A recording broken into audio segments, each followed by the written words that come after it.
Derrière moi se trouve le célèbre palais du Potala à Lhasa.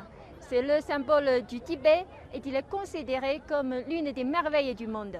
Pour les Tibétains, c'est le lieu le plus sacré, une incarnation de sa riche culture et religion. Il a été construit par le roi tibétain Songtsen Gampo au 7e siècle et agrandi au 17e siècle par le 5e Dalai Lama.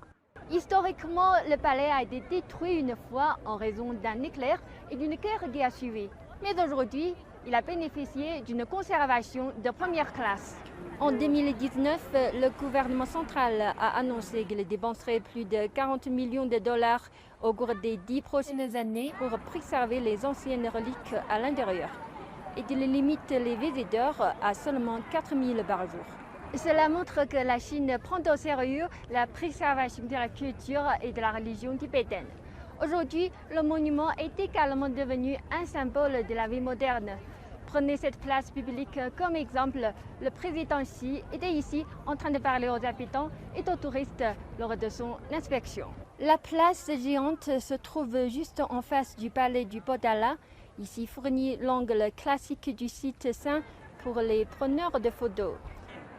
Non seulement les touristes, mais les citoyens locaux sont également attirés ici pour les loisirs et l'exercice.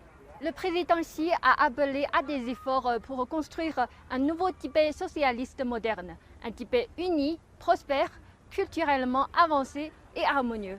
Et ce que vous voyez ici reflète à peu près un tel effort entrepris par le gouvernement local.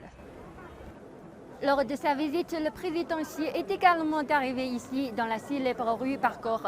C'est un endroit qui a préservé la perspective et le mode de vie traditionnel de la ville antique. C'est aujourd'hui l'une des rues commerçantes les plus animées de Lhasa. Elle a une histoire de plus de 1300 ans. C'est la rue la plus ancienne du Tibet et c'est là que se rassemblent la culture, l'économie, la religion et les arts tibétains. En marchant dans la rue, vous pouvez découvrir à quoi ressemblait la vie d'autrefois et profiter d'une expérience de shopping moderne. Ce sont des endroits comme celui-ci qui reflètent ce que le président Xi entendait par un Tibet pour une nouvelle ère où l'histoire est préservée et la modernité est célébrée. Zhang Hui, CGTN français, région autonome du Tibet.